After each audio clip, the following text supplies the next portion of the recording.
I don't care how I feel. Yeah. I don't care if I feel happy or sad. It doesn't really affect what I do each day. I do the exact same things. I act the exact same way. I don't care. Yeah. I don't put weight to the significance of the emotion. So I always consider myself a happy person, but if I woke up and I was slightly less happy one day than another, it wouldn't affect anything I do, and I wouldn't put any relevance to it. I'm human, and that's life. But truthfully, it doesn't matter if it's getting a girl or it's making money or it's getting status. It doesn't matter what it is. As a man, we live in hyper-competitive environments. I don't think enough men understand how competitive the world is. If you want a girl, you're competing against other men. You're not the only man who had the idea of getting that girl. There's no girl you're going to see and go, oh, I'll get that girl, and didn't cross anyone else's mind. Everybody else wants her. You have to outcompete other men. You have to be as competitive as possible.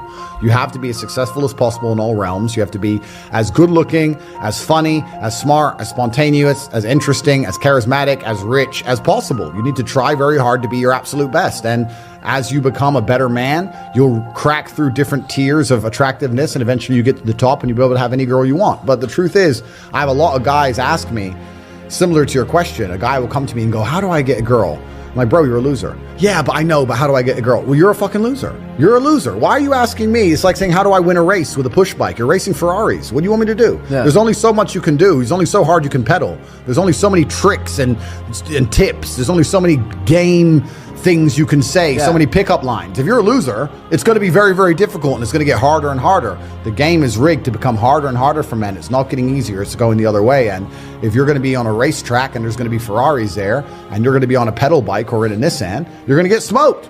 That's the game. You have to up yourself. You have to improve yourself. I'm not going to lie to anybody here and say you don't have to improve yourself. You can stay a loser and get chicks, because you can't. I don't understand how many humans function in the world today. I don't get people who don't think like me. I don't understand it. I'm like, well, then how have you survived this long? Life is hard. Life is difficult. Maybe I've just been unlucky, which I don't believe in, but I've had so much trauma and bad events and negativity and stress and all these things that have happened to me, and I've used all of it to be monumentally successful. If I wasn't that way inclined, with the workload that God put on my shoulders, I'd just be in a ditch somewhere. I just would have killed myself by now. Like, I don't understand how people are functioning. If you're not thinking like me and you're going through life with any other mindset, you've been extremely fortunate that God smiled on you and allowed you to sit around most of the time doing jack shit, and you have yet to be punished for that. I could never have lived that life. If I was a bit lazy or a bit, or I was a bit of a snake, or if I lied to people, I'd be dead by now. Like, so a lot of these people are just absolutely and utterly blessed by God that they managed to go through life with such a non-competitive mindset, and they still breathing. Like, I don't understand how people can think any other way. I've spoken to dudes and like, I had a bad couple months. Why? Oh, my girl left me. You've wasted months? You've wasted months over some. Like, you had think of how much God loves you to have given you the grace and given you the opportunity to waste months of human time over some chick. Like, talk about blessed head to toe. If I waste months, empires are going to collapse. I'm going to end up in a cell or dead if I waste months. I have things to do every single day. I can't waste a second. Like, these people are just absolutely infinitely blessed, and their mindset is a product of that, because they're spoiled children. Absolutely spoiled children. If you're going through life with any other mindset besides a hyper-competitive one, where you are capable of competing with some of the most dangerous men on the planet in all their forms, me and my network, and also my competitors. If you don't have that mindset, then you have to understand that you are spoiled. You're spoiled by your reality, because there's a whole bunch of people out here daily who fail. There are men out here who fail daily, and they have yet to feel the true consequence for it. They fail to go to the gym when they know they should have gone to the gym. They fail because they forgot their keys and it took them 10 minutes to find them. They fail because they replied to a question they got sent on WhatsApp the wrong way. They fail because they didn't smile when they were supposed to. They didn't say please and thank you to that person who helped them. They fail because they didn't say hi to that girl who's looking at them out the corner of their eye. They just fail perpetually. They go through life missing every opportunity and just failing. And somehow we've built a society which is so soft, and God is so giving and so graceful, that they still have a place to eat and somewhere to sleep, and they're still surviving. That shows how nice God is, because before this society, truthfully, if you were that level of failure, you would be dead. Survival of the fittest. It's survival of the fittest, and none of these men out here are fit. No. Their mindset isn't fit. Their reality isn't fit. They're failures. They're failures, and they're just failing every single day. I'm like, oh, but you know what? Tomorrow I'll go to the gym. You've been failing your whole life.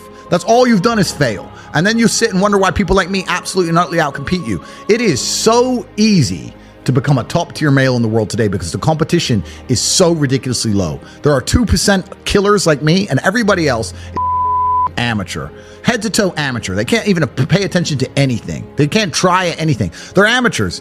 And it's really mind blowing to me because I've tried with all of my computational power to imagine having a mindset different to mine.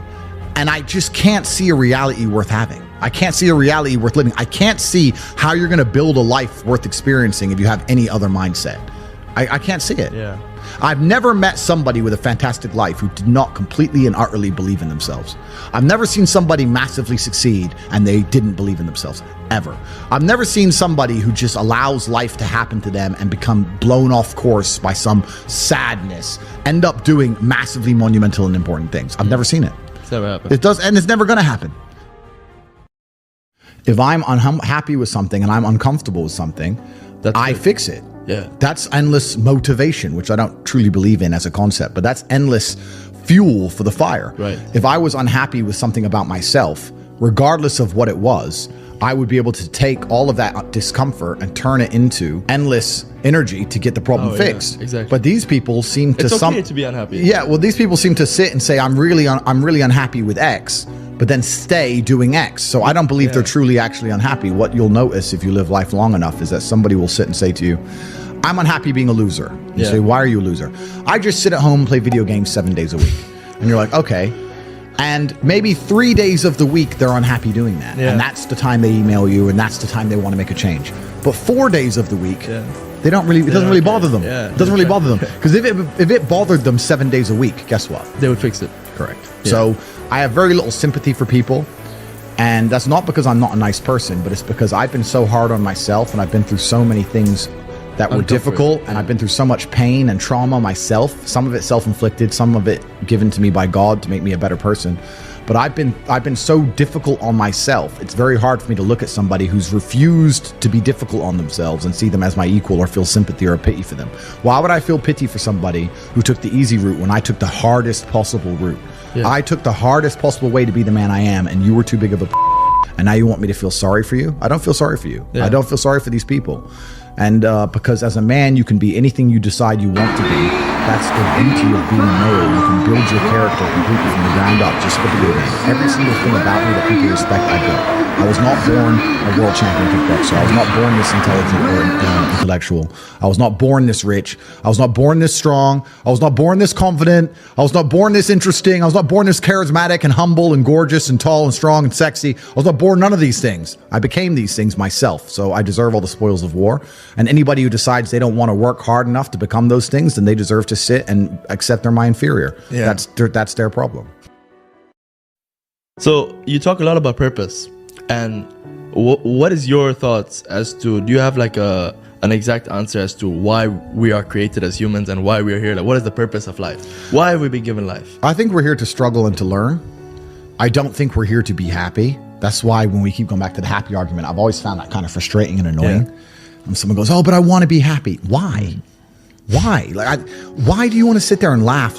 Like you were happy your entire childhood. That's your happy days. You're allowed to be happy as a kid. Finished. It's all over now, right? You're a man. You have responsibilities. I think we're here to do important. Provide, protect, and we're also here to do important things. And important things are going to be difficult, and they're going to be hard, and you're going to get frustrated.